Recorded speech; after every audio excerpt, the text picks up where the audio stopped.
tuo silenzio crea o consuma, oppure ancora osserva in quello spazio in fuga che non sfama ma nutre il tuo sé. Ti senti ancora un po' unica, tua ricerca chiede o accusa, oppure ancora sorride e poi non chiede scusa perché ama anche quel che non c'è.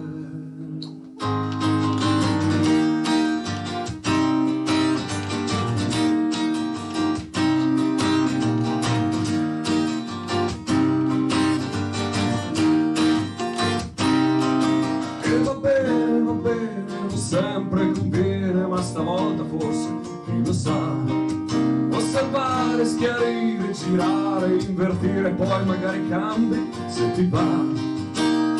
L'acqua calda, una scoperta che oggi tocca a te, questo mistero dell'amore che quando non lo trovi in te è un egoismo d'autore con 100 maschere per te. Sarà giusto il lavoro dedicato al sentiero, aspetta un attimo che chiedo un po', col timbrar cartellini e tenere le medie, un alter ego della Nokia. Ti ricordi di tua nonna, quanta sofferenza, ma che spinta, che vitalità. Lei si l'aveva scoperta e ci faceva il brodo, ancora lo sentire l'aria. E stavolta l'acqua calda e la scopri te, questo mistero dell'amore che quando non lo trovi in te è un egoismo d'autore come un autografo per me. Questo mistero del dolore che più gli sfuggi più c'è e si trasforma in un attore con 100 maschere di te.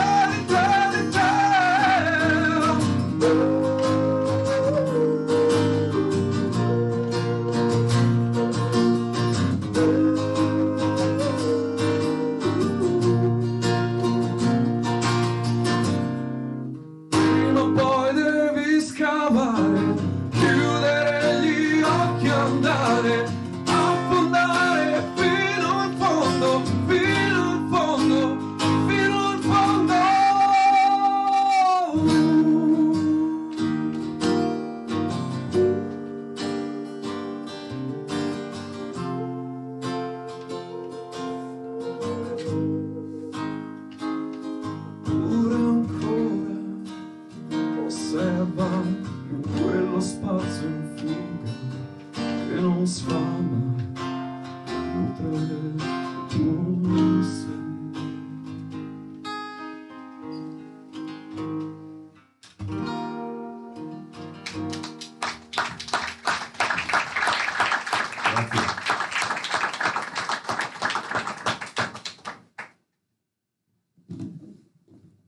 Subito così prende l'improvviso.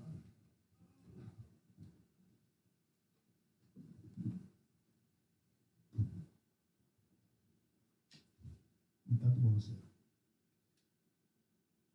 Restiamo umani. Restiamo umani. Meglio, restiamo umani? Mi raccomando, che si senta bene il punto di interrogativo. Ma sì, vecchia scimmia senza pelo, resta come sei. La tua virtù delle piccole anime sia dunque quella di rimanere l'unico grumo di atomi di carbonio che ha inventato il genocidio, la tortura, che uccide per divertimento, per denaro, ehi, anche quello abbiamo creato, e dal nulla pare, che ha scoperto l'umiliazione, la crudeltà, la prigionia, l'abbiegazione, la segregazione. La tua ambizione, la stessa di virus. L'unico essere che mente, e tutti mentono, sempre. Non fatemi fare esempi, vi prego, che poi non ci capiamo. In mezzo, piccole tracce di bellezze a caso, ma quasi assenti. E allora restiamo umani. Ma anche no, come dicono gli epistomofobi, scusate. Sì, restiamo umani. A 1 minuto dalla mezzanotte, restiamo umani, ma attenti a ciò che desiderate. Ah, ma non in quel senso? Quando dite qualcosa, assicuratevi di cosa avete detto e se lo avete detto davvero. Forse restiamo poeti? Nella più larga accezione del termine, poeti in musica, poeti in colore? Ma quando mai? Mai. Mai più, forse. Restiamo umani. No, cerchiamo di diventare qualcos'altro. Neanche di meglio, tanto siamo umani. E ora come ora non potremmo essere niente di peggio. Questo è dedicato a ciò che sta accadendo.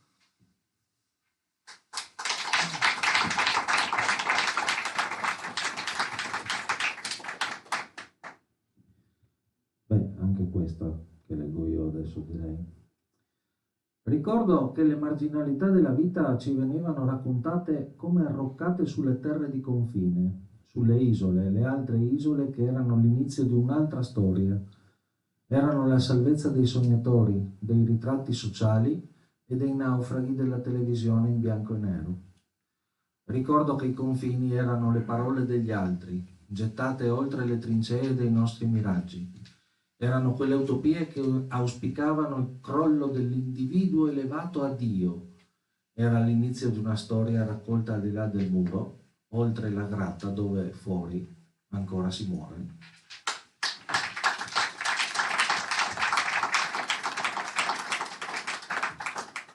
Buonasera a tutti, buonasera a tutti, buonasera a tutti. Grazie. Alessio Vellisci ci ha introdotto magnificamente ai testi di Antonello Bifulco e Vieri Peroncini, dei quali stasera presentiamo A Sud di Nessun Nord. Io mi chiamo Simone Cuva, insieme a Patrizia Dugaro siamo Q Libri e questo è il primo libro del 2022. E riparte con questo libro il nostro catalogo di poesia. Non ci occupiamo solo di poesia, ma la poesia è un amore che viene da lontano e del quale ci siamo sempre occupati in maniera molto, abbiamo tentato di occuparci sempre in maniera molto delicata e attenta per quanto possibile e vorremmo continuare a farlo. Ci siamo personalmente chiesti in tutte queste presentazioni che abbiamo cominciato a fare di nuovo quest'anno, in questo momento, se era il caso di continuare a farne, vista anche la situazione nella quale ci troviamo. E francamente abbiamo deciso di sì, nel senso che non solo è una questione di lavoro per noi, di sopravvivenza, ma anche perché pensiamo che probabilmente questi piccoli mattoncini di cultura che cerchiamo di portare alle persone, portare al pubblico, e questo pubblico che così numeroso ci viene ad ascoltare, credo che sia l'unico antidoto a questa, diciamo così, demenza trasversale, se la vogliamo chiamare in questo modo, per cercare di essere forse un po' politicamente corretti, ma non volgari, che sta prendendo un po' le menti di un po' di persone in giro per il mondo. Questa sera la serata sarà divertente per quello che mi riguarda, perché per la prima volta abbiamo messo nel banco degli imputati 2 persone che invece normalmente sul banco degli imputati mettono altri. Perché Antonello Bifulco e Vieri Peroncini, come probabilmente sapete tutti, sono molto attivi nell'ambito culturale di questa zona del Friuli Venezia Giulia, perché hanno questa bellissima rassegna di poesia che si chiama Nessun giorno sia senza poesia, che poi da pagina Facebook si è trasformata in questo continuo proporsi di iniziative culturali in giro per questi territori, per queste zone, e quindi loro normalmente invitano tantissimi autori, tantissimi musicisti, ma questa volta, diciamo così, hanno deciso di mettersi loro dall'altra parte del tavolo e ascoltare quello che noi abbiamo da dire di loro. E siamo molto contenti di farlo perché è un bel libro questo che presenteremo stasera, e poi così, perché c'è anche un'amicizia che ci lega oramai da diverso tempo, abbiamo fatto tante cose insieme, speriamo di farne ancora, e ci sono molti progetti in cantiere. Ecco. Prima di iniziare io vorrei ringraziare e salutare Alessia Zambon, che non vedete qui perché, anche se era in locandina, perché ha il Covid oggi e ha un brutto febbrone, e quindi è a casa, che probabilmente ci sta anche guardando nella diretta video che c'è. Se non lo sapevate, adesso lo sapete, non lo sapevamo neanche noi, quindi e poi volevamo ringraziare tutto il comune di Cervignano, comunque questo bellissimo luogo, la Casa della Musica, che ci ha ospitato anche per un'altra volta, e all'interno della quale speriamo di poter tornare ancora. E tutti voi che siete venuti. Stasera la serata andrà un po' a ping pong, perché gli interventi di Patrizia Dugaro e di Sergio Sichens si alterneranno alla musica e alle letture di testi. Cercheremo di fare una cosa un po' così movimentata, ecco, diciamo così.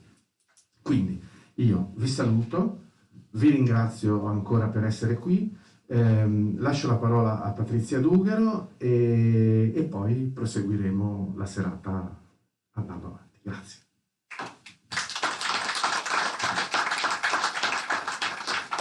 Posso venire tra voi? Quindi, se voi noi andiamo via. Tutto scritto, preparato da copione. Assolutamente sì. Ci hanno presentato un programma 5 minuti prima di sederci, non so, mi sembra normale. Pensa a me che devo presentare voi due, se può essere normale. Vieri Peroncini e Antonello Bifurco. Io sono Patrizia Dugaro e vi ringrazio moltissimo di essere qua, e sono molto felice di essere in questa splendida casa dove abbiamo già fatto... Ma non ringraziarli tanto, perché li conosciamo tutti ed erano obbligati a venire. Cioè, li facevamo dei cazziatoni individuali, se non venivano terrificanti. Ma avete portato qualcosa per... Ma ovvio, assolutamente. Quando sono entrati c'era una busta con 70 euro dentro. Okay. Non è preso, erano finiti. Oggi è la giornata della musica e sì, della poesia. La giornata della musica possiamo andare. Volendo è anche il tiramisù. No, va bene, faccio questa cosa. Scusatemi, avevo la mascherina, mi hanno detto che si può fare. E, se no già è difficile con loro due, figuriamoci mascherati. E, io sarei una parte di Kudu Libri, la parte Du, come molti sanno. Ho letto le bozze un po' di tempo fa e ho deciso immediatamente che questo libro andava pubblicato. È diventato un libricino, piccolino, ma preziosissimo, sia per l'immagine di copertina, sia di cui poi ci parlerete. Sì, ma tu hai scelto quel libro solo per la copertina. Per la copertina, sì. Però me l'avete mandata un po' di tempo dopo. E per i contenuti. Io in realtà avrei tanto voluto nella giornata della musica poesia presentare poesia femminile, perché marzo è anche il mese delle donne. Lo sapete? La mia parte femminile, se vuole, faccio tirare fuori, insomma. Però sono molto contenta, così come mi sono preparata a dire insieme a Simone, invece di essere qui con due autori che considero veramente trasversali e oltre anche il genere, finalmente. Io ci credo che il genere letterario abbia bisogno di essere connotato in femminile e maschile, ma in questo caso si va completamente oltre. E secondo me appunto è proprio per questo che ne dobbiamo parlare, che dobbiamo incontrarci e leggere.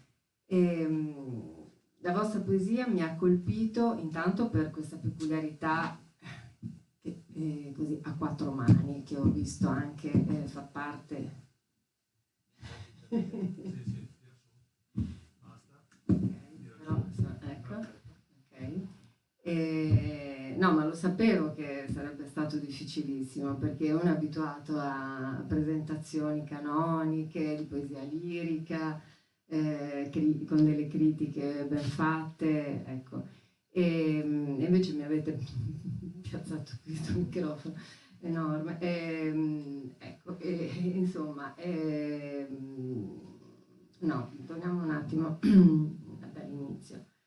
Considero che prima del Covid si stesse cominciando a concludere un decennio che nel nostro contesto poetico così del nord, nord-est, centro, io vengo da Bologna e ho deciso di trasferirmi a Gorizia insieme a Simone 2 anni fa, proprio a ridosso del lockdown. E insomma nel nostro contesto poetico c'è stato un rigoglio, un fermento molto molto bello dal 2010, direi.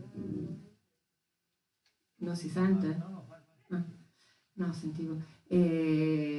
Con tantissime esplorazioni poetiche di vario genere, con moltissime nicchie che si creavano, connessioni e anche ponti che si venivano a costruire da una zona all'altra, e che questo territorio è particolarmente adatto a contenere e a rilanciare, o addirittura proprio a rifomentare. Poco prima della pandemia io ho avvertito che si stesse calando tantissimo sul versante poetico, c'era poco da dire, forse era una cosa personale perché anch'io mi diletto a scrivere poesie, e pensavo che veramente bisognasse trovare, cosa che è stata incrementata durante la pandemia, un modo nuovo di proporci anche agli altri. E quando ho letto A Sud in Nessun Nord, questo è il titolo, ho pensato che c'era proprio questo, un rilanciare la poesia, e il culmine è, come anche viene sottolineato nella bella prefazione di Sichenze, il culmine è in una frase, che poi è una citazione, «Se sì, ne pas une poésie», che è di magrittiana memoria, ci fa pensare, questa non è una pipa. E apposta, faccio anche queste, un pochino. E sostanzialmente ci fa pensare una cosa molto semplice, che la parola poetica è una parola speciale e che un po' ci divide tra chi pensa che la parola possa designare l'oggetto e quindi l'esistenza, e chi invece pensa che l'esistenza non viene designata dalla parola. Io mi metto insieme ad Antonella Beri, mi metto tra quelli che pensano che il linguaggio aiuti a designare il senso dell'esistenza. E loro rotolano benissimo su questo linguaggio, portandoci a esplorare veramente delle così da situazioni a volte anche così di superficie, o comunque anche su cui si può anche scherzare e ridere, ci portano poi a degli abissi abbastanza importanti, insomma, che, come viene appunto detto da Sichenze, designano una poesia di sangue e di cenere. Poi magari ci dirai meglio, se pensi così, di questa tua definizione. Io questa della poesia, sono scomodissima, ma proprio non so com'è. Questa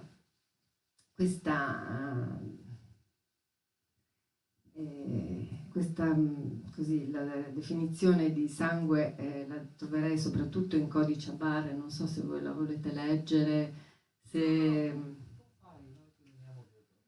Quando ero piccolo speravo sempre di tagliarmi, graffiarmi, scorticarmi, per potermi mettere un cerotto. Mi giova, si vede che mi giova, disse con ecolalia il cieco. Ho detto giusto ecolalia? Ora sono cresciuto, porto sempre con me un coltello e faccio da me, creo il mio destino. E qui io ho segnato che c'è uno strappo fortissimo, il dolore, e questo fa parte proprio delle prime poesie che non vengono siglate, cioè non sappiamo se è Vieri che parla, se è Antonello, se addirittura hanno scritto delle poesie a quattro mani. A un certo punto ho detto, ma magari questa strofa è di uno e questa dell'altro, e questa è la prima domanda che vi faccio: perché non avete voluto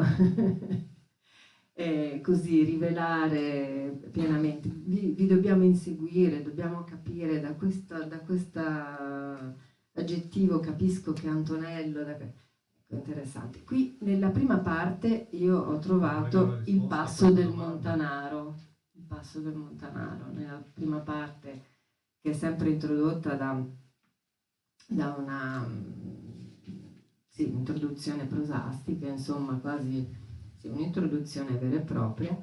Ecco, seguono queste poesie un po' lunghe, un po' brevi, come se uno si dovesse un attimo riposare, no? Dopo aver fatto una salita, e poi si va avanti e si arriva all'ultima, mi sembra che sia l'ultima, quella dove tu, e questa è l'altra domanda che voglio farti, Antonello, non so se sei te che parli così. No, proprio nella introduzione, che insomma parli del mondo ridotto a odore, maleodorante sostanzialmente. E quando l'ho riletto ho detto, caspita, però che editrice coraggiosa, pubblicare delle affermazioni di questo tipo. E vabbè, comunque non è che dovete tracciare tutte le vostre, era solo per capire come mai non vi siete firmati, visto che la maggior parte dei poeti, quello su cui smania è proprio di far capire cosa scrivono, cosa hanno detto, far eternare i loro versi in modo che tutti si ricordino. Ecco, come se voi invece rispetto a questo non aveste il tipico narcisismo poetico. E la cosa che mi ha catturato è invece il gioco. E ora continuiamo a giocare. Dall'82 in poi Queen non si sono più firmati Brian May, Freddie Mercury, ma si sono firmati come Queen. Pensavamo di partire da lì, insomma, ecco, non so, giusto dire. E anche arrivare lì, sì. Fermarci lì. No, comunque adesso parte le battute.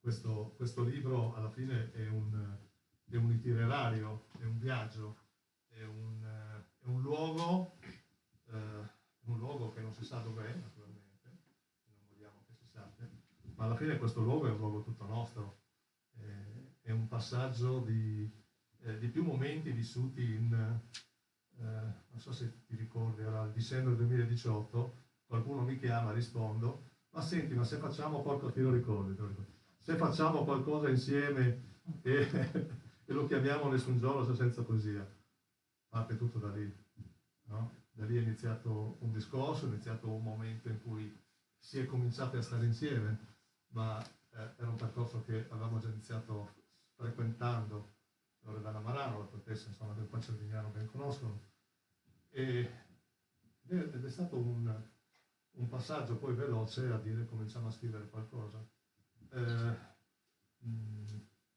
Il perché non deve essere ben preciso, a parte che ci conosce, sa benissimo chi scrive, cosa scrive, perché lo scrive, però il bello è stato leggersi, anche quando dopo averlo scritto, e decidere insieme, ma perché dobbiamo dire agli altri. Il libro va letto senza sapere chi l'ha scritto, va vissuto nel suo sud, nel mio nord, nel mio sud, nel suo nord, no? E da lì poi il titolo, che a dirti la verità, io non mi ricordo neanche perché abbiamo scelto questo titolo. Lo spiegano nella prefazione, poi Sì, dopo ci purtroppo vorrà l'ha spiegato lui, non va bene, no? L'ha scoperto. E questo è il mio pensiero, quindi penso che questo libro deriva appunto da un itinerario, un percorso che abbiamo portato avanti, stiamo portando avanti. Purtroppo c'è anche un'amicizia di mezzo, e quella è grave di questo periodo, insomma. Non so se tu vuoi aggiungere qualcos'altro di più incisivo e crudele soprattutto. Ma intanto io sull'amicizia ho qualche perplessità, perché la Nicole Coceanci l'altra volta ha detto alla Emma che è leggiadra e tu a me non me l'hai mai detto. È una cosa di cui ho sofferto parecchio. Detto ciò, no, ma noi cazzeggiamo così, ma in realtà siamo praticamente una coppia di fatto. O di fatti, insomma. Sì, sì. Abbiamo lo stesso pulso. Di fatti avremmo anche potuto omettere i nostri nomi dal titolo della pagina iniziale del libro, avremmo potuto mettere Nessun giorno sia senza poesia, perché comunque per quello che riguarda la nostra microscopica attività culturale, noi pensiamo in termini di NGSP, che è la nostra sigla. Quindi uno dei motivi è stato questo. L'altro motivo, tra il detto e il non detto, è stato proprio una reazione a quello che dicevi tu prima, cioè ben sappiamo che i poeti hanno di solito un io debordante, no? E secondo noi, tra le tante cose che vanno riformate nel mondo della poesia, anche della letteratura, della cultura generale, in questo tragico momento storico-sociale. Dopo di questa frase nessuno più ci leggerà il libro? No, indubbiamente. Meno male che li hanno comprato. Vabbè, non mi definisco poeta, lui mette meno, quindi no, un poeta, un po' beta, non... quelle cose un po' così, cioè va... un poeta beta. Chi è che sghignazza qua? Sì, tra le cose che noi pensiamo è che certi atteggiamenti vadano cassati, sdrammatizzati, anche perché la lettura manca, no? Cioè, in Italia si pubblicano 65.000 libri all'anno, vorrei vedere quanti di questi vengono effettivamente letti. In un mese, peggio di che poi il puro dato su questa statistica, io sarò anche leggermente pessimista, ma parla di libri venduti, cioè pubblicati e al limite venduti. Raramente si parla di libri letti. E in realtà il libro è un ottimo regalo per Natale, perché è poco impegnativo, può essere facilmente riciclato, ma si legge poco. Pensavo di regalarti Vespa il prossimo Natale. Non ti presentare a casa mia. Però di poesia per Natale non se ne regala molto. Sì, no, ancora meno naturalmente. E forse perché da qualche decennio si sente una certa distanza, no? Tra il mondo poetico e il lettore medio. Non che noi abbiamo ambizioni, perché Antonello ed io ambizioni non ne abbiamo tout court, in assoluto. Basta leggere il libro. Basta leggere il libro, te ne accorgi subito. Però... sei reso conto di cosa hai pubblicato? Sì. No, ma poi il primo libro di quest'anno, cioè, sono degli autolesionisti clamorosi. Io non so cosa gli è passato per il cranio. Non so più cosa dire, non so se va avanti la serata. No, probabilmente no. Dovremmo leggere tutto spiano, lui dovrà suonare appunto nella sua giornata e noi dovremo... No, possiamo anche rimembrare tempi molto lontani, che forse voi eravate molto piccoli, ma negli anni '80 era vietato scrivere poesie, ad esempio. In che senso? E nel senso che la lirica non attaccava, cioè era meglio, insomma, un altro tipo di impegno, o comunque dedicarsi artisticamente più alle arti visive, andavano molto di più, no? E quello è stato veramente il momento zero della poesia, però insomma, io vivendo a Bologna ho dei ricordi di musica demenziale, continua, no, questa associazione, ma infatti non era proprio, era un lapsus insomma abbastanza chiaro, e mi vengono in mente gli Schiantos, ecco. E c'è stato un momento importante perché comunque questa certa ironia, la demenzialità, ritrovare la parola insomma, il surrealismo, così, che era l'unica forma ammessa per le persone impegnate piuttosto che scrivere versi. In quel periodo Rocco Burtone scriveva le popsie invece che le poesie. Sì, beh, infatti Il venerdì ce l'abbiamo. sarebbe il post-fatore, anzi no, com'è che la chiamo? Il pops, il pops fatore praticamente, e che in pratica non ha fatto altro che riprendere le vostre poesie e riconfezionarle. Sono più belle. E sono più belle. Si capiscono meglio, tra l'altro. Ma infatti questo fa sì che anche per l'editore è una cosa importante. Noi facciamo i libri, fermiamo sulla carta quanto vogliono dire gli autori, li accontentiamo, eccetera, speriamo di vendere, ma da lì poi si riparte a ridire le stesse cose, così all'infinito, finché non si capiscono molto chiaramente, no? No, vabbè, comunque, sia nel libricino, a me piace chiamarlo libricino perché è piccolino, l'hanno voluto così piccolo, noi accontentiamo sempre gli autori in ogni loro desiderato. È facile fare questo. Esatto. Io per un momento... è stato un momento di terrore, ti giuro. È tutto ripreso? Tutto ripreso, quindi si capirà se è ferma. No, ma lui da lì vedeva, cioè ricoperto dallo spigolo del tavolo, e quindi insomma... No, senti, dopo essermi pulito un attimino, leggiamo qualcosa o... Sì, dai. Vabbè, comunque insomma, vi riconoscete in questa trasversalità? Allora, una cosa di cui dove non ci riconosciamo è quel famoso luogo, parlavamo l'altro giorno al telefono, io e lui ci sentiamo tipo 20 volte al giorno, forse più o meno, anzi no, sicuramente più volte con lui che con le nostre mogli. Sante donne, esatto. Ma dicevamo che ci sentiamo lontani un po' da una poesia stantia, no? Cosa intendi per stantia? Non so, vediamo che la poesia è la poesia. Alcuni poeti, qualche mondo poetico ci dice che non dobbiamo andare oltre. Cioè, se noi parliamo di merda, non si può parlare di poesia. Perché qua c'è anche merda. Infatti, quello che ti dicevo. Assolutamente. Cioè c'è un mondo che la poesia deve essere, oddio, non dico quella di Dante. Sì, ecco, appunto.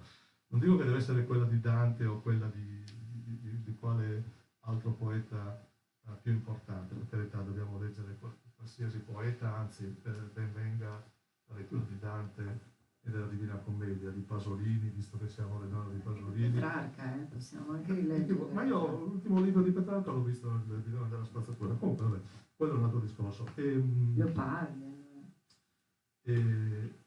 Stantia perché non vogliono che la poesia sia... Cioè, secondo me, questa è la mia impressione, ma penso che sia anche quella di ieri, che mi ha detto guarda te se non lo dici buonasera, è quella di voler bloccare la poesia a un mondo dove non deve essere capita, non deve essere letta, non deve essere, come si dice, sia introversa che estroversa.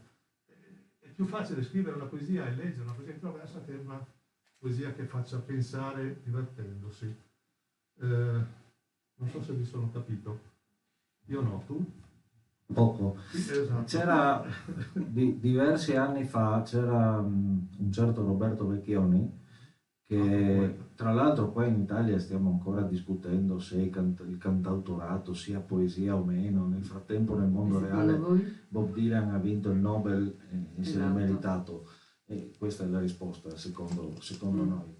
E comunque vale anche per, certamente non per tutta la musica leggera, la musica pop, ma insomma si parte dal presupposto che di solito i cantautori hanno qualcosa da dire in campo poetico, e tra l'altro la poesia nasce in musica e questo già dovrebbe chiarire qualche concetto. Poi mi sono perso come al solito, dove volevo andare a parare? Hai idea tu? Dalle Vecchioni. Ah sì, diceva il verso iniziale non me lo ricordo. Comunque se non capite niente, peggio per voi, mica scriviamo per la gente in una poesia, in una canzone dedicata ai poeti. Questa cosa va assolutamente superata. Forse perché tra l'altro in molti casi questa rarefazione del contenuto e questo desiderare di essere elitari a tutti i costi in maniera tale da costituire quasi una casta è anche un modo per nascondere una pochezza di contenuti che fondamentalmente in tanti campi d'amore non dicono assolutamente nient'altro che ehi, guardatemi, sono eccezionale, sono poetico. Cioè noi una poesia del genere nel nostro piccolo cerchiamo di evitarla assolutamente. Perché oltretutto sono due autori molto colti, incredibile ma vero. L'ho detto al pubblico che vi conosce, ma forse non fino in fondo, ecco, lettori onnivori, almeno so che no, mi avevi detto così però di dire. Ma sì, io ho letto anche ogni tanto. No, veramente, sì, è chiarissimo e avete anche risposto a quello che vi avevo chiesto. Cioè, tu non puoi essere, noi abbiamo l'ambizione di essere considerati gli intellettuali del nuovo millennio e non puoi essere, cosa ridi? Ma che te ridi? Non puoi essere considerato un intellettuale se non citi Borges, assolutamente. Ecco, ed è stato quindi, citato. Caspiterina. Ma con gli indovinelli Borges diceva di non essere tanto orgoglioso delle cose che aveva scritto, e in certi casi non aveva neanche tutti i torti peraltro, sì, poeticamente racconti niente da dire, quanto delle cose che aveva letto. E in effetti anche per noi è così, ma anche relativamente alle presentazioni. Difatti noi, tu la volevi fare questa presentazione? No. Cioè, potevamo essere a casa sul divano a leggere qualcosa di ben scritto e francamente, cioè, anche parlare di noi stessi. Tu ci stai mettendo fortemente a disagio perché a noi non piace parlare di noi stessi. Ma infatti è tutta una provocazione. Sì, ho capito che volete leggere, però io ho un'altra domanda. No, prima Alessio. Cioè, quindi devo andare avanti. Guarda che poi viene veramente chi vi presenta come si deve. Cioè, io ho avuto l'onere e l'onore anche di sostituire Alessia, che quindi anche la mia... Vabbè, allora facciamo... Sai cosa ci manca di Alessia? Io non so se tu hai mai osservato, ma il fatto che lei diventa color porpora. Perché io mi sento rossissima. Un pochino, sai, ci stiamo riuscendo, ma io con Alessia ho un ascendente pazzesco, io la faccio diventare del colore della mascherina di mia... Ah, no, della mia. Il colore della mia mascherina, si imbarazza tantissimo, è bellissimo. Perché esatto. Andiamo con Alessia, dai, prendi in mano la situazione. Anche per me è un po' improvvisata questa situazione, cerco di scegliere dal mio repertorio quello che mi sembra attinente a quello che avete detto. Mi è sembrato che la linea guida fosse un po' l'identità del poeta e il riconoscimento, no? In certo senso, vostro come autori del libro, come poeti, e quindi ho pensato che la perdita della bellezza che ho scritto nel 2018 potesse essere così, in qualche maniera attinente.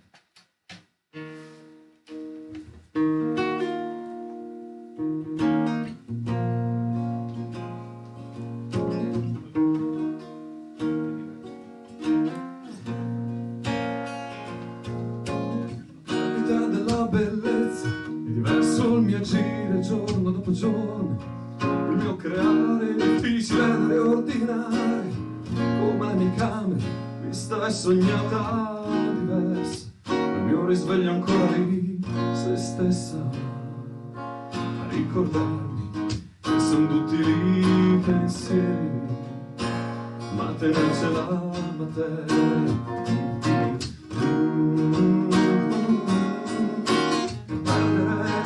Quella che credi essere l'immagine di te per cui sei qui, con la paura di essere senza identità. È poco male se la puoi creare, svuotandoti di eccessi e vecchi limiti, di storie e pregiudizi deboli che han fatto il loro tempo ed ora cadono, che tanto c'è chi li raccoglierà. Che tanto c'è chi li raccoglierà. Un vortice che come brezza mi spinge, io cedo a ciò che mi sta attorno, fino a affondare nell'idea di questo mare a cui mi sono arreso con questa rotta inversa. Credevo fosse unica, ma trovo essa. Allora accetto che affondino solo i pensieri, rimetto in salvo la materia.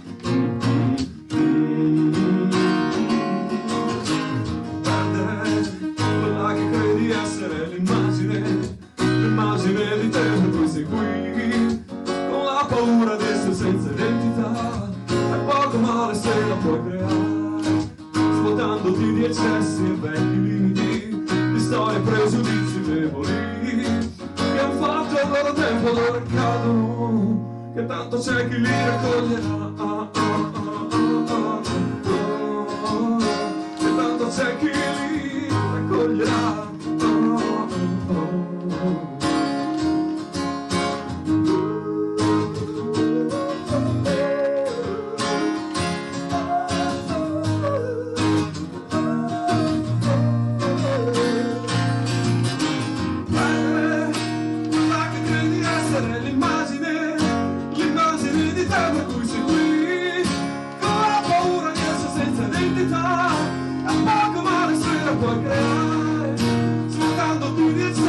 Vecchi limiti di storie e pregiudizi deboli che han fatto il loro tempo ora cadono, che tanto c'è chi li raccoglierà.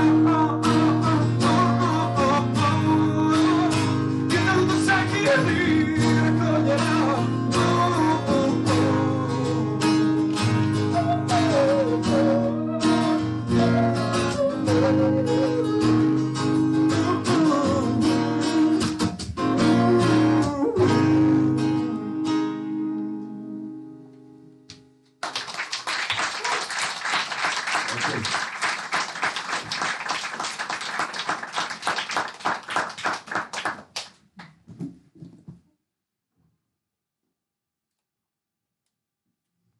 Leggiamo qualcosa.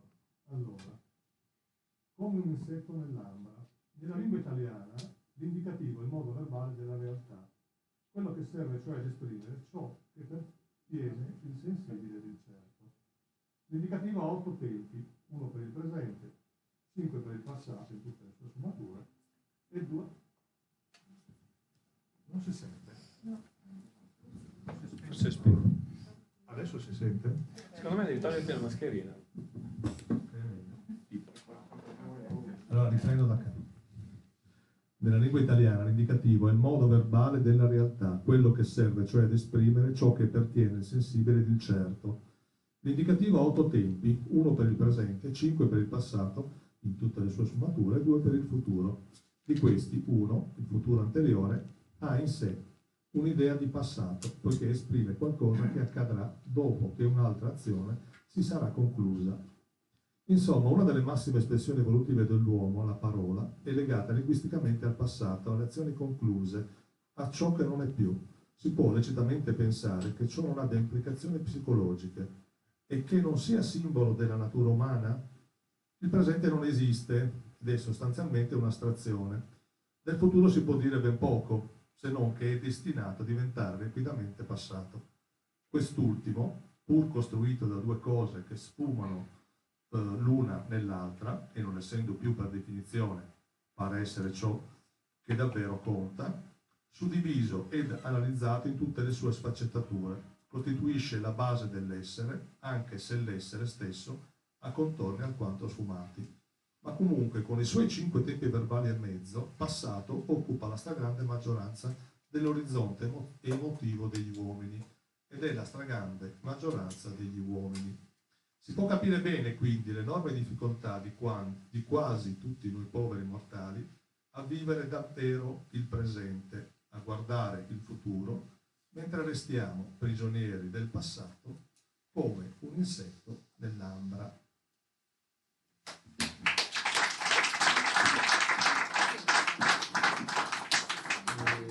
Se si ne parla così, io il francese lo conosco come il friulano più o meno. Cerco un poeta che sappia scrivere del nulla, che per ragioni fortuite sappia anche trovarsi un editore. Cerco quel poeta che sappia realmente cos'è il nulla, che lo sappia distinguere tra le nostre moltitudini di nulla facenti. Cerco poeti che non siano poeti, della loro tensione narcisistica, ma appassionati altruisti nel portare il bene proprio nel bene altrui. Cerco un poeta che del nulla abbia sempre scritto e un editore che gli riconosca l'infinito nulla che gli conviene.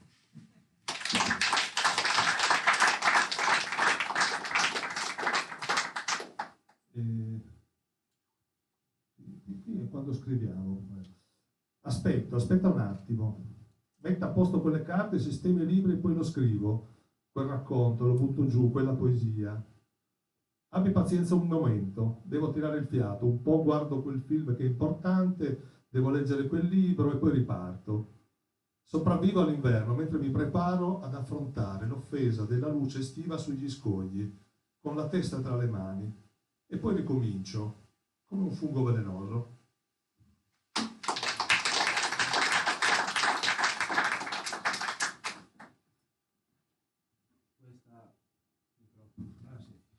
Scusate, questa ha un afflatto particolarmente ottimistico, si intitola Non andrà bene. Non andrà tutto bene se i poeti continuano a scrivere dammi la tua libertà, se anche il vino non smetterà di chiedere aria alla rotazione d'un bicchiere. Non andrà tutto bene se ancora leghiamo le parole ad un senso compiuto, quando poi i fatti ci diranno che le parole non sono più il segno delle cose. Ci diranno che il godimento delle nostre incoerenze è incompleto oltre che finito. Non andrà tutto bene quando il poeta scopre di aver esaurito le sue ansie, precipitandosi al mercato delle altrui illusioni, nella vagheggiata utopia d'essere ancora poeta.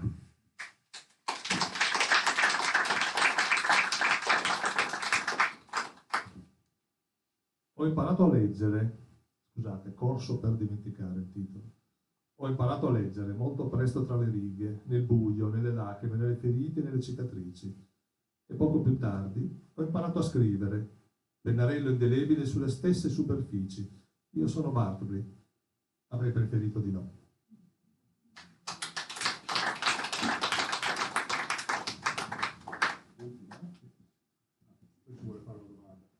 Sì, se è l'ultima allora cambio target.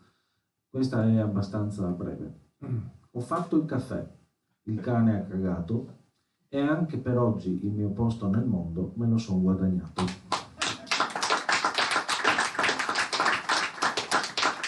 Questo ormai è l'inno, il vostro, che appunto Burtone ha rielaborato praticamente levando il capoverso.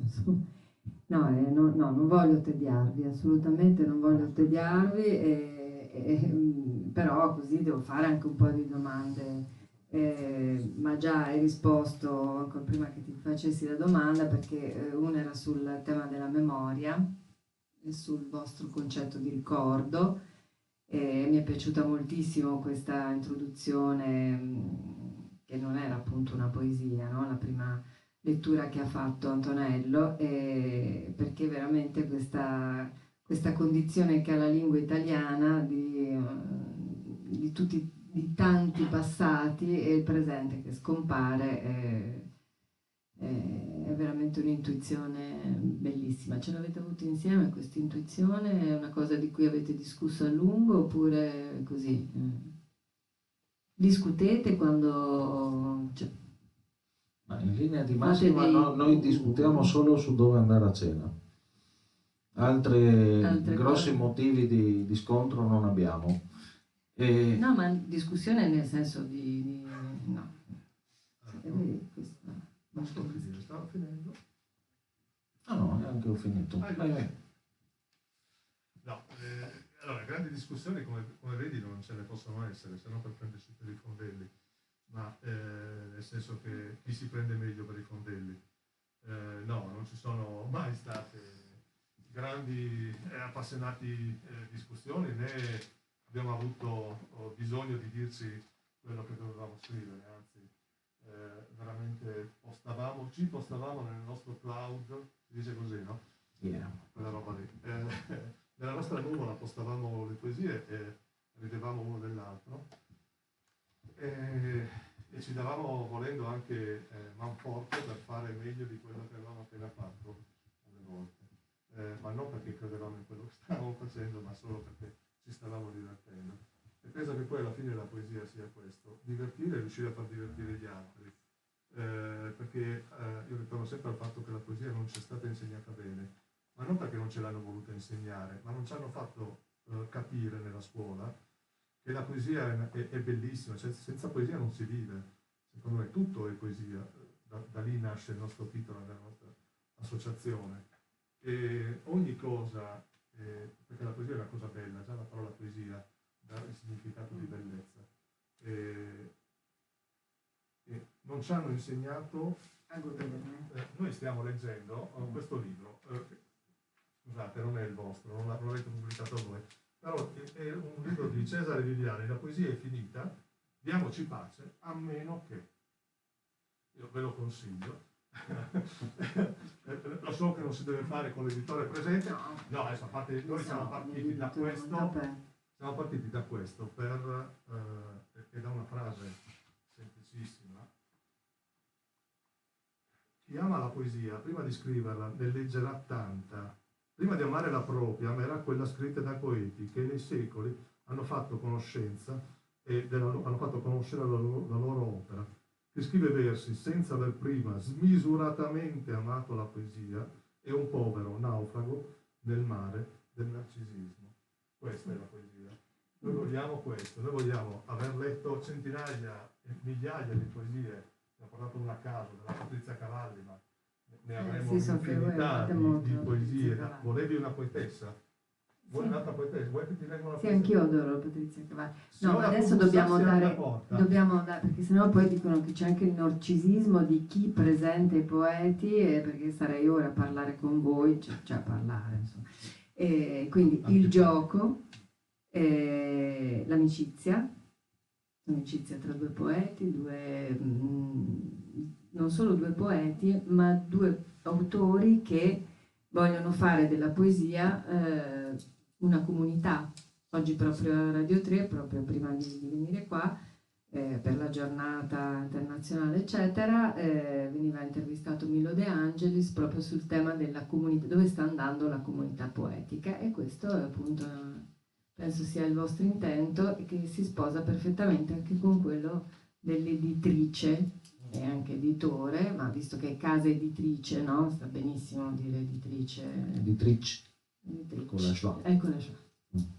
E comunque adesso io non so se di nuovo musica, e poi passo direttamente la parola, la passi tu a Roberto.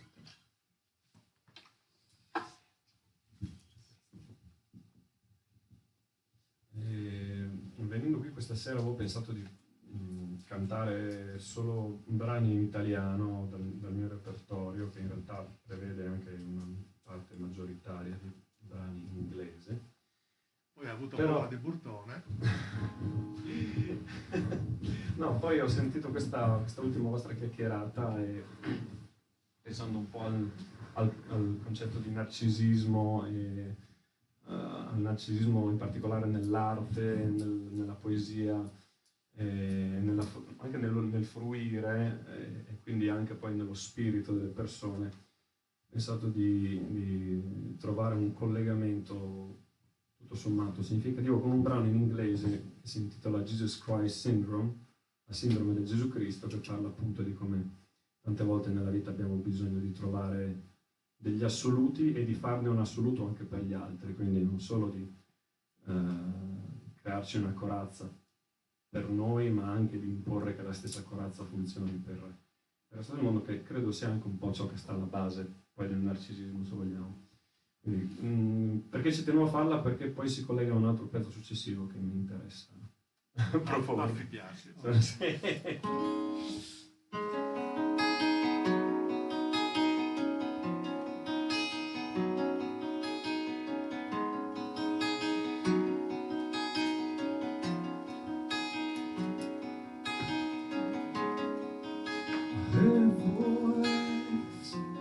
There's no doubt you are an honest man.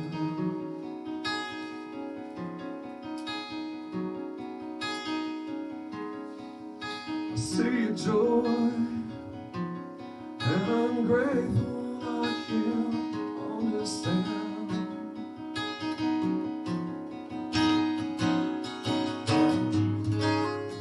We got Jesus Christ in pray for absolute and fill our mouth with trust. Oh no, we got Jesus Christ in us, proclaim the eager day, the camera in the hand.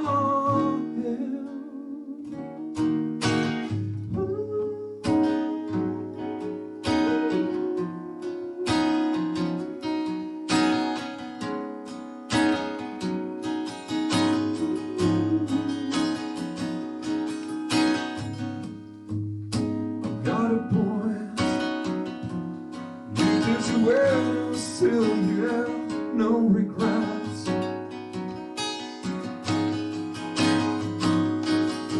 Once I smoke a joint, Elvis well from Israel.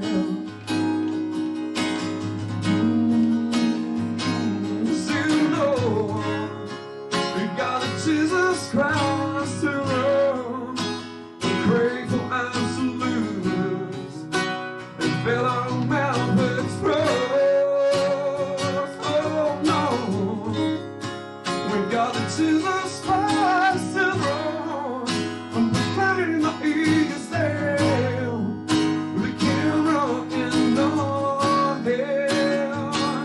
But it's alright, it's okay. Let's meet up for one day, and what can be the Savior in His way? But it's alright, it's okay, it's a never-ending way.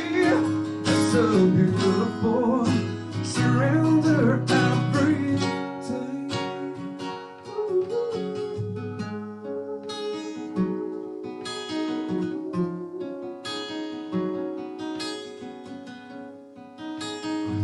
Voice, there's no doubt you are an honest man. You know, we got Jesus Christ in us, pray for absolute, and fill our mouth with trust. Oh no, we got the Jesus Christ alone, and proclaim the eager sail, the camera in the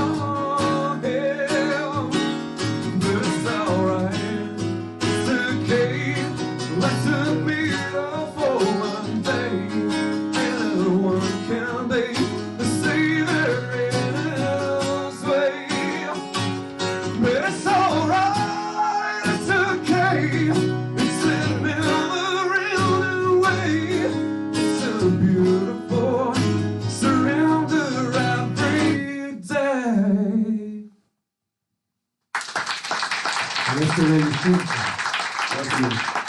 teniamo un applauso di ringraziamento per Patrizia Dugaro e salutiamo Sergio Sickense, che è l'autore della prefazione, e due parole, autore di testi poetici, di racconti, ma mi preme sottolineare questo lavoro molto meritorio che fa con la rivista Menabò, che è una rivista che leggo molto volentieri, una rivista di critica letteraria, di letteratura e società, e lui in particolare ne cura una rubrica proprio su questi argomenti, e questo mi fa molto piacere.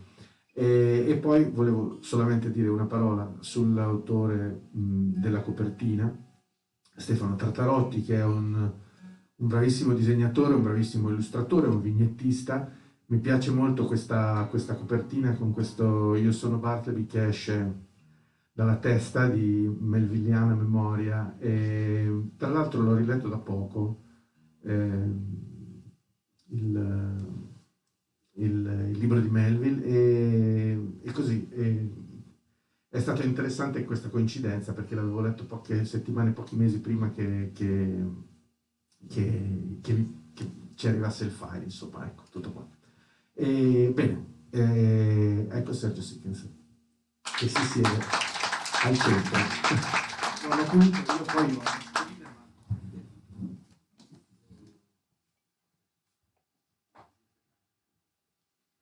sia buono. Questa è proprio una richiesta impossibile da riuscire a soddisfare. Io non so se siete d'accordo, vorrei che anche Patrizia venisse vicino a noi, perché la prima cosa che vorrei dire, innanzitutto grazie dell'invito e quant'altro, è che uno dei punti nevralgici, i punti di caduta che noi abbiamo oggi, è la mancanza degli editori. Non è ovviamente per plagieria, perché la signora, che come è giusto che sia, si accomodi. No, sto anche in piedi in questo momento.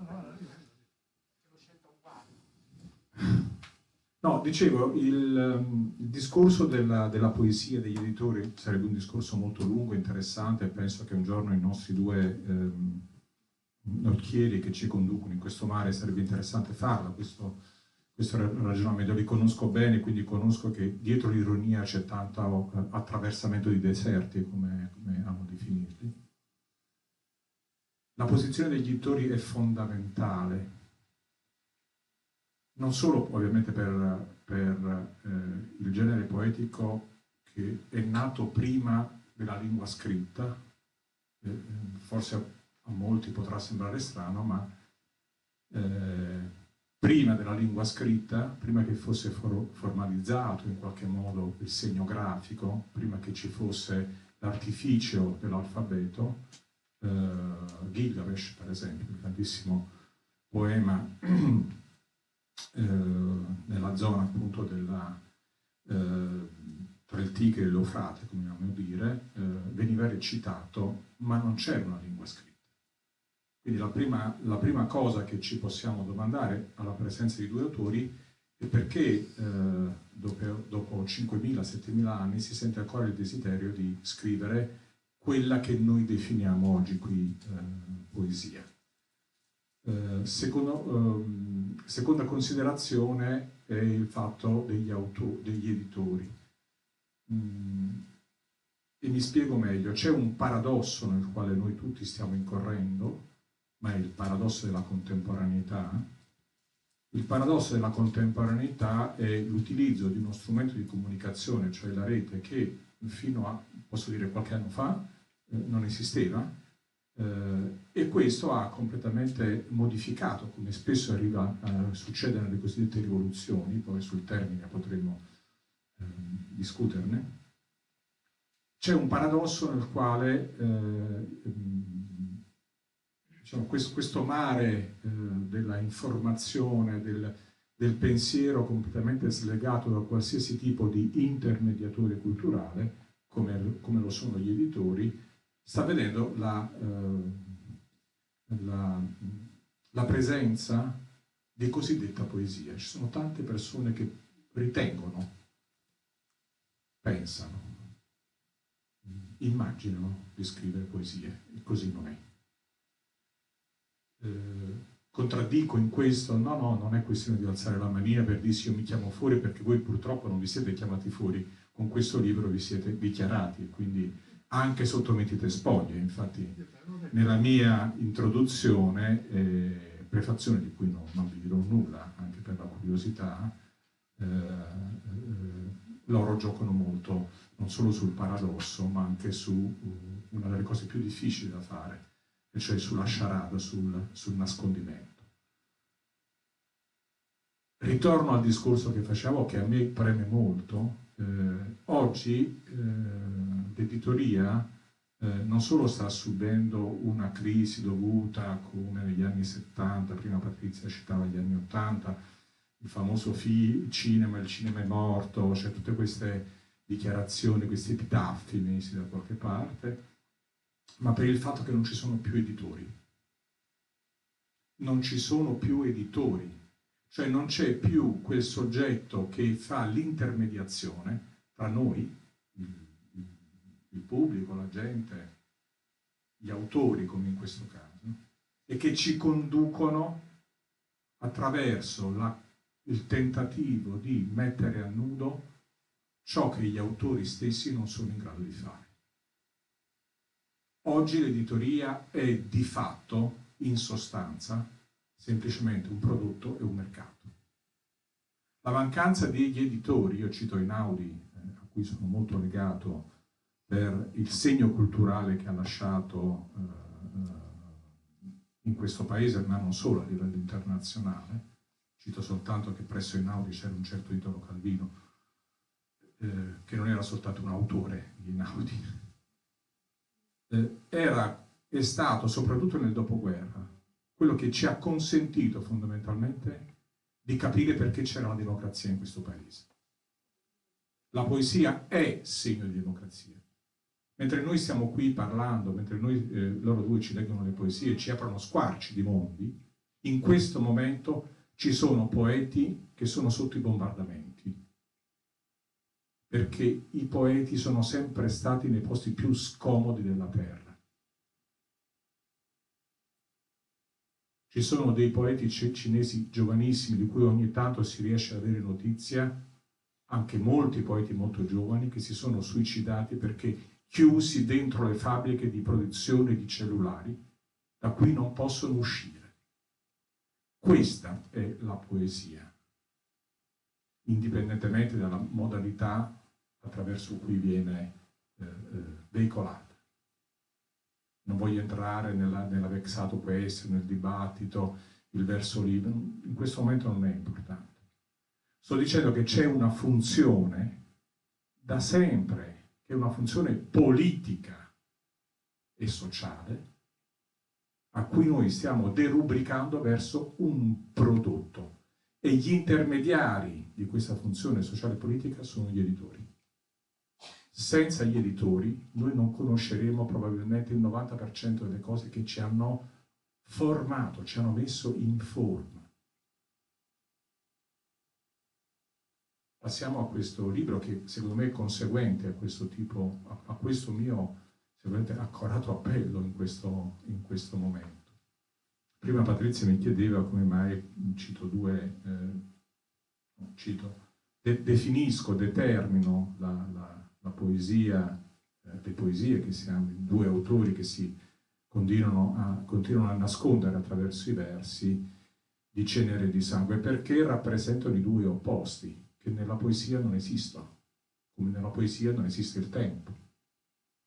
Seppure, giustamente nella lettura di Antonello, c'è questo gioco sulla declinazione verbale e sul fatto che, per esempio, il nascondersi attraverso le declinazioni verbali, per esempio, in questo momento c'è un egocentrismo dell'indicativo presente. E poi si potrebbe aprire il discorso sulla memoria, sui tempi del passato, che poi richiamano i futuri. Ma il punto nevralgico è che in questo momento abbiamo estremamente bisogno di voci che ci conducono attraverso un deserto che non riusciamo più a decodificare. Il deserto del contemporaneo è un deserto enorme. E perché i poeti? perché chi scrive poesie, chi si avventura attraverso i campi elisi, arriva nel lago Averno e si getta dentro l'Ade, ma non è soltanto un discorso metaforico di carattere simbolico o, se vogliamo, di un richiamo alla, diciamo, arcaicità della poesia. È un discorso reale. Per poter mettere un verso che non sia semplicemente una dichiarazione su un profilo di qualsiasi tipo in natura, richiede affrontare i propri demoni. E in questi versi vi siete misurati con i vostri temi, certo, con la vostra ironia, col vostro modo di metterci quasi con la vostra provocazione, potrei definirla in questo modo qui. Che cosa può fare il poeta? Può controllare, l'unica cosa che può controllare è la lingua, e affronta anche qualcosa di molto complesso, di molto difficile da maneggiare. Andrea Zanzotto, di cui il centenario è caduto, diciamo, nell'autunno scorso, secondo me diceva tra tantissime cose una cosa bellissima: la poesia si colloca in uno spazio tra canto e incantazione, perché, lo diceva anche Vieri, la poesia veniva cantata, che poi in latino e noi abbiamo preso la parola latina, e veniva declamata, cioè veniva dichiarata a voce alta, anche perché non c'erano i microfoni, quindi c'era un bisogno essenziale. Il coro della tragedia greca declamavano il sentimento della popolazione. Vi faccio fare un'altra riflessione, no? Visto che spesso il passato viene derubricato. In questo momento stiamo attraversando per l'ennesima volta, perché la guerra non è finita 70-80 anni fa, no? In queste terre di confine sappiamo benissimo che la guerra nell'ex Jugoslavia ci ha respirato sul collo pochissimo tempo fa. Se vogliamo capire qualcosa della guerra, dobbiamo leggere l'Iliade. Se vogliamo capire il senso della pietas, dobbiamo leggere l'Iliade. Se invece continueremo a derubricare i poemi come l'Iliade o l'Odissea, che Odisseo è l'antieroe contemporaneo più spezza, vogliamo, la tradizione eroica di Achille. Eppure Achille piange insieme a Priapo quando lui richiede che gli venga restituito il corpo di Ettore. Si chiama pietas. E forse leggendo l'Iliade, la pietas contenuta in un poema e quindi in versi, forse ci farebbe capire che anche quello che è un poema, come si direbbe oggi, pieno di sangue in qualche modo, no? Alla Quentin Tarantino, potremmo dire in qualche modo, ci fa capire che c'è un punto di incontro tra cenere, la morte, e il sangue. E in questi versi c'è tanta di questa congiunzione e disgiunzione. Soltanto leggendolo attraverso la necessità impellente che gli autori hanno avuto, come molti autori, diciamo, in qualsiasi parte del mondo, ecco, potrei dire. C'è questa impellenza di parlare della propria morte apparente, attraverso il sangue. È come se il poeta volesse costantemente salvarsi, volesse costantemente vivere e rivivere senza avere il coraggio o la necessità o il bisogno, o forse l'utopia di porsi tra uno dei due termini. L'altra considerazione è che la poesia non ha tempo. Abbiamo sentito prima, no? In qualche modo si dice, perché non ha tempo la poesia? Perché non ha bisogno di concatenare i fatti, come fa per esempio la narrativa, no?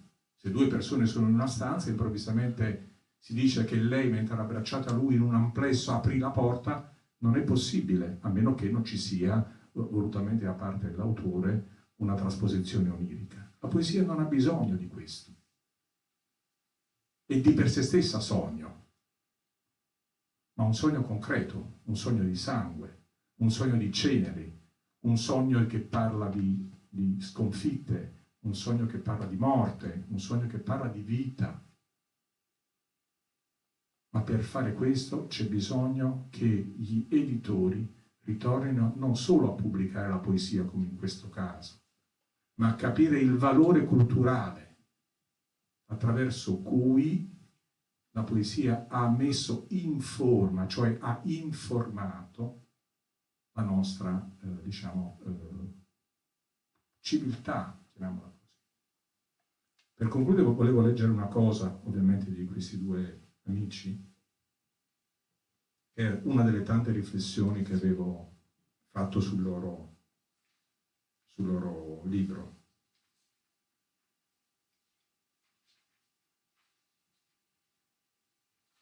Mi dispiace per ieri, ma io cito Borges anche nella mia prefazione, voglio dire.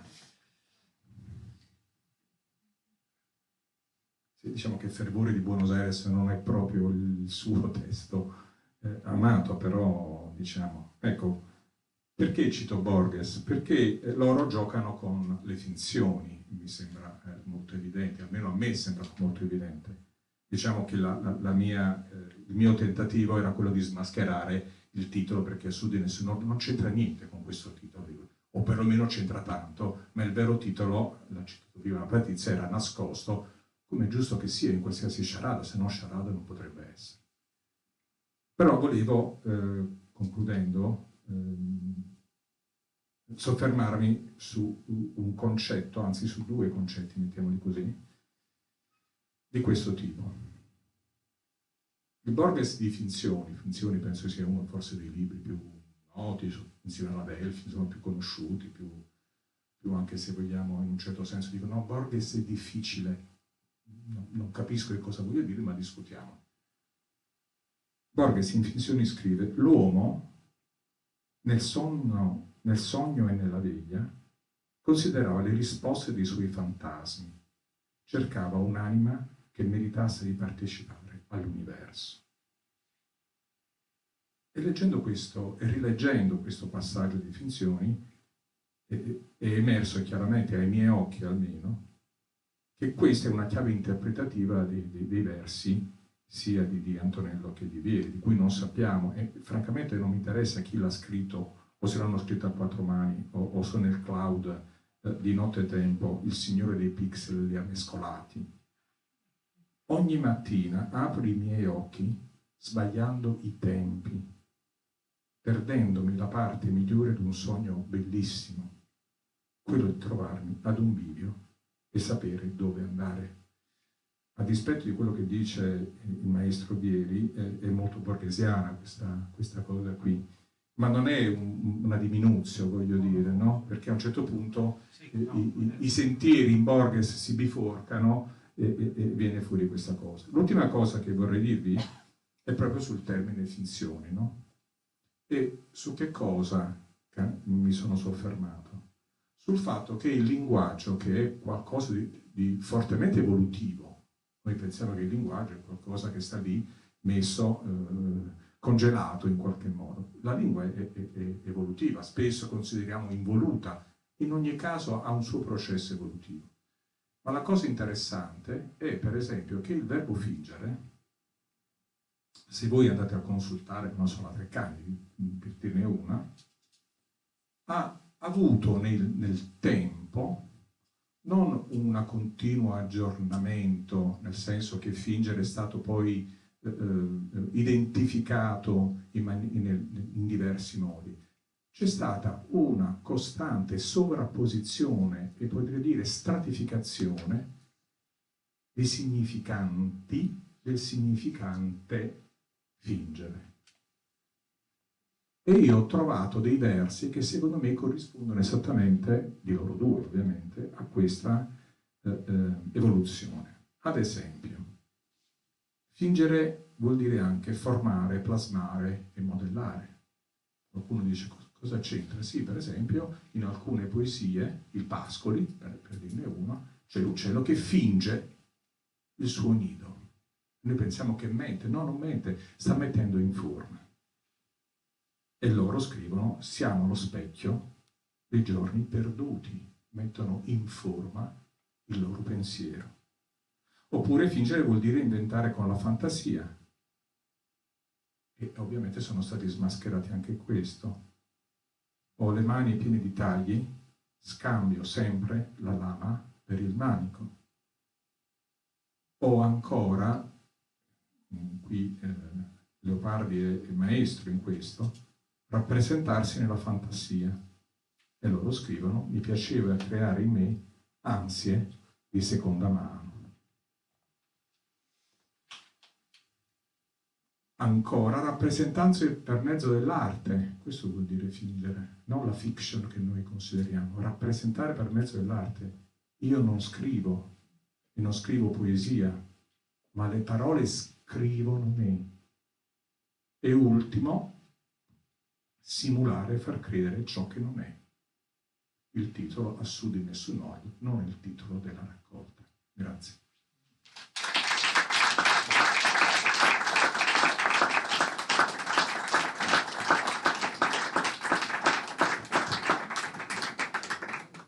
Avevi fatto il bonifico?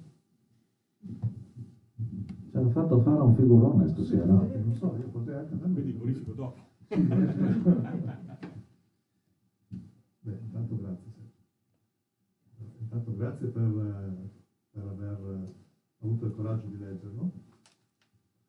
Poi vi dico dove mi è arrivata la telefonata, Andrea lo sa. Sì, bellissimo. Anche perché il racconto che mi ha fatto, io stavo lavorando, ma lui stava... Io ero davanti alla cattedrale di Noto, non so se qualcuno l'ha vista. Dopo vi dico che c'è una congiunzione tra la cattedrale di Noto e cenere e sangue, una congiunzione molto forte. E tu prima hai parlato nella descrizione di ciò che hai parlato un po' di disagio, no? E qua di quello si parla. C'è un momento in cui, non so se gli editori, noi stessi abbiamo messo di e disagio uno a fianco all'altro, o forse l'abbiamo fatto apposta, non lo so. Comunque, di del titolo di una... Decisamente devi diventare disastrato o disagiato per determinare il tuo destino. Dall'altra parte, disagio si sta riflessi dentro lo specchio di una solitudine che non ti lascia, sola anche lei, di imprigionare se stessa e le parole dei morti. Riflessi a scaldare le inclinazioni del tempo, delle latitudini lanciate all'indifferenza, ad ogni alba o apatia d'amore. Siamo una superficie che brilla di inutili percezioni.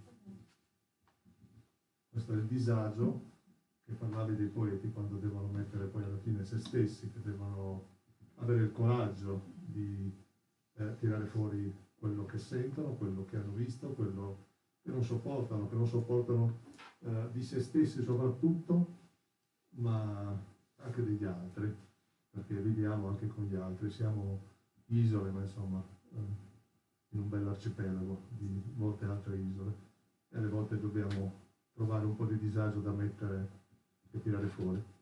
Vieri? Volevi dire qualcosa? Sono assolutamente concorde, insomma, lo provavo a dire prima, il fatto, cioè, quando ho accettato di fare questa prefazione, che ovviamente mi ha fatto molto piacere, vedete, chi scrive una prefazione è una cosa un po' strana, posso dire la verità, no? Cioè, in realtà cerca, almeno nel mio caso, non tanto di fare un commento elegiaco, piuttosto che una plagieria all'autore o agli autori che gliel'hanno chiesto, si trova in una posizione di disagio, perché soprattutto per chi fa una prefazione e scrive poesie, pubblica di poesie, si trova in una situazione di disagio perché sa, è consapevole dei demoni che loro hanno incontrato. E quindi scrivere di demoni che lui non conosce e che deve riuscire a cogliere all'interno di quello che è il testo poetico è una posizione, da un certo punto di vista, privilegiata, ma di fortissimo disagio, perché qualsiasi aspetto possa mettere in luce sarà soltanto una delle possibili luci che si possono accendere su questo mare buio e tempestoso. Però è lo strumento attraverso cui poi anche questo arriva a chi legge le poesie. Il fatto, la poesia non è mai, ovviamente, come gran parte anche della narrativa, un'azione oggettiva, è tutta totalmente interpretativa. Prima si citava Vecchioni, potremmo citare De André o qualsiasi altro autore e cantautore, no? C'era quello che ci arriva dentro, per esempio lui ha eseguito questa, bisogna quasi dire una ballata in qualche modo, non so perché mi è arrivato in questo modo, indipendentemente dal valore delle parole o dal significato delle parole, quello che ci arriva dentro è qualcosa che va al di là della parola stessa. Quindi io faccio un esempio banalissimo: se voi leggete o ascoltate una registrazione del Padre Nostro in aramaico, penso, non voglio fare torto a nessuno per la grandissima cultura che avrete, vi arriva dentro qualcosa, vi penetra qualcosa, anche se non comprendete il significato. Il linguaggio va oltre il significato della parola. E qui si apre un discorso che non faccio sulla scelta del linguaggio, sia in narrativa ma soprattutto per affrontare un testo poetico. Io trovo una banalizzazione drammatica nel linguaggio che viene utilizzato, drammatica. E io invece rivendico, ma perché è anche il mio modo di scrivere, una ricerca profondissima, soprattutto in una lingua che, come la nostra, tutte le lingue neolatine, ma soprattutto la nostra, ha pescato da una tradizione antichissima. E invece si ha quasi il timore di utilizzare delle parole che vengono tuttora considerate arcaiche, e invece bisogna spostare l'attenzione sulla loro musicalità, che è una cosa completamente diversa. Io non entro nel dibattito che potremmo fare un giorno, se voi volete, su la poesia deve essere compresa, non è chiara, il significato, il significante deve essere quello rubricato all'interno. No, non è questo. Che cosa vi arriva? Posso concludere con questo. Qual è la cosa più bella sulla terra bruna? Uno dice una torma di cavalieri, uno di navi, uno di fanti, io colei che si ama. Saffo la scriveva 2650 anni fa, questo frammento che è giunto a noi, ci arriva dritto, senza bisogno di intermediazione.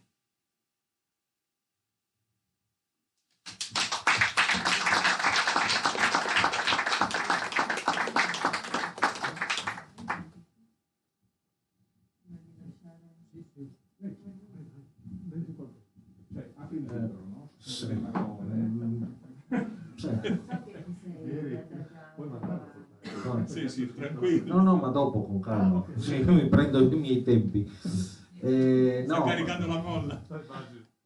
Siccome Sergio parlava del fatto che nella poesia non c'è il tempo, no?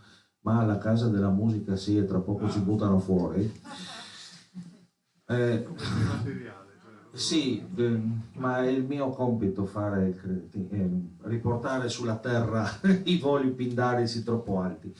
Di questa poesia, che è una delle più lunghe del libro, che occupa quasi 2 facciate, stranamente, no, l'impaginazione ha messo una parte in una pagina a sé stante, la seconda, che sembra quasi una poesia fatta a sé stante, e quindi leggerò soltanto l'ultima parte. Solo la sestante. Sì, solo la sestante. Senza sestante, sì, assolutamente. Ma tu ti senti più poeta o più editore? Bravo. Anche vabbè, prossima volta rispondi. Prepara. Allora, ma scrivendo, secondo me sei più poeta. Ma scrivendo e leggendo la gravità svapora e mi levo senza peso, io vabbè, con gravi affanni, ma solo ad affrontare da pari i demoni della mente, bastevole anche a me incompreso, plano sui miei affanni e i miei tarli, guardandoci dritti negli occhi, perché io li temo, ma pure loro temono me.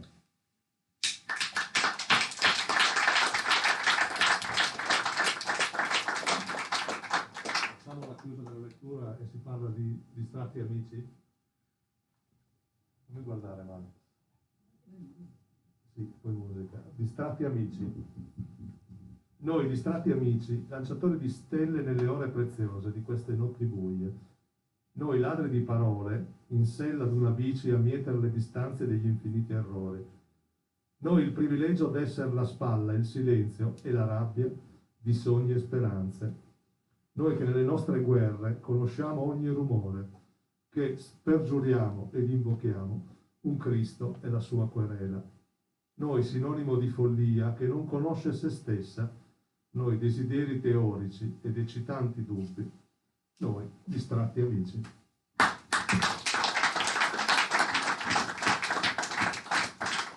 Sì, spiegazione per chi non l'avesse ancora visto. Questa è l'unica poesia della Silloge, della quale l'autore è incontrovertibilmente certo ed è Antonello, anche perché l'ha dedicata a me.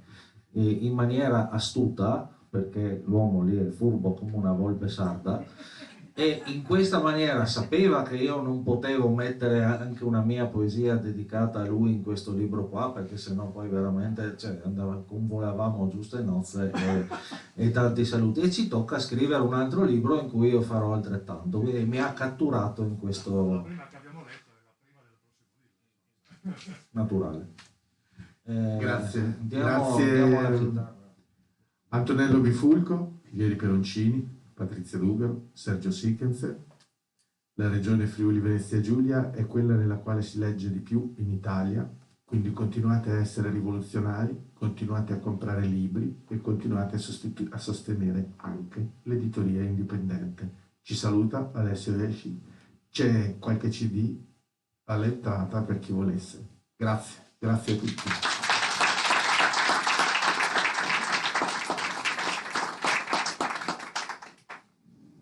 Faccio l'ultima, come si suol dire. Veloce, no? No, vai. Avevo pensato di fare la risposta in italiana al pezzo precedente che vaneggiava appunto di Sindrome di Gesù Cristo, per tornare più sul terreno e anche collegandomi al bisogno da un lato, ma anche al nuocere forse del materialismo. C'è questo pezzo che si chiama Apnea, che in realtà è stato scritto col pianoforte, penso sia la prima volta che lo suonerò con la chitarra, ma vediamo cosa succede.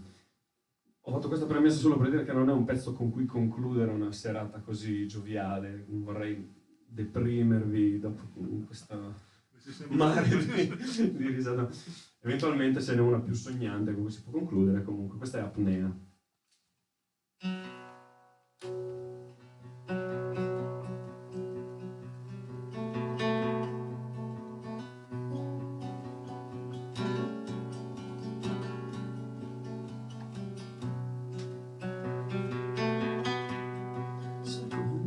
Pesanti, esponenziali, fasi introspettive e banali, il bullo logico vacilla, lasciato in solitudine, il dolore è una scintilla di chimica funzione, spirituale derisione, assoluta confessione.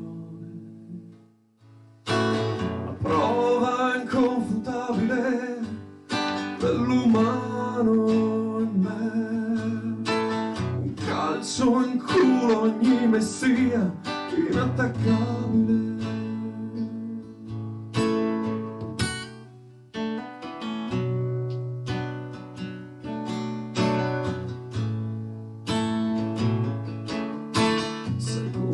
pesanti, esponenziali, schiaffi di pensieri letali, eroico finché sei anguilla, ma sotto la sua incudine ogni istante una sibilla di chimica frizione, spirituale derisione, assoluta confessione. La prova inconfutabile dell'umano in me, un calcio in culo ogni messia inattaccabile,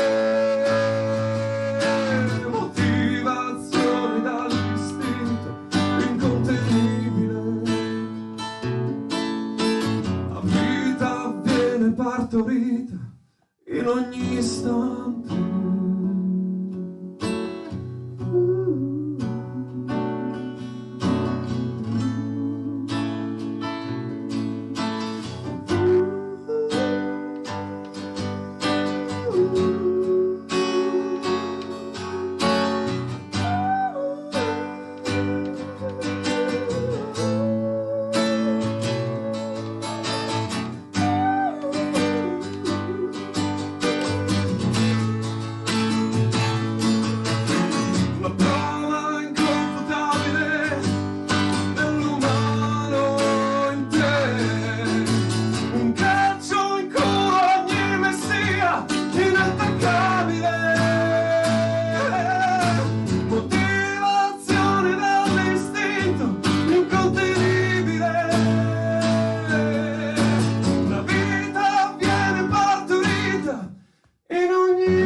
Concludi tu perché se n'è andato.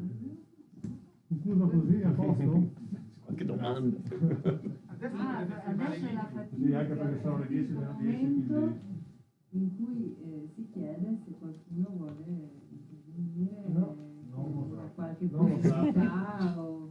Non usate. L'unica cosa è che devono firmare il libro, lo devono comprare prima di tutto perché solo l'editore non guadagna. Quindi devo dirla io la frase fatidica. Avete passato una bella serata e Grazie. fate un gesto rivoluzionario, comprate un libro e sostenete l'editoria indipendente.